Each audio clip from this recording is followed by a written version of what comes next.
رمضان كريم. أنا دكتور زكريا عبد الله عويس دكتور ku takhasusay cudurrada afka iyo ilkaha.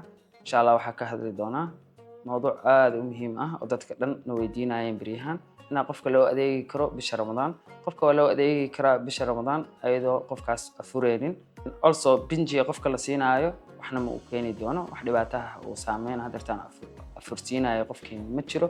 Also qofkii hadduu dhiig ka yimaado muhiimadda waxa waaye qofkii dhiigii iyo wixii loo qabanayay candhuuftii in laga qaado uu laqin. Already qofkii waa sooman yahay wax dhibaato ah ma jiraan. Soomkiisa caadi u wadanaa wax xanuun ahna iyo waxaasna dhakhtarka ka hortagayo arbadooyin iyo daawooyin uu siinaa uu laqi doono xilliga afurka iyo xiriis foorta. Soo dhawaada insha Allah waan adeegi doonaa wax problem ah ma jiro.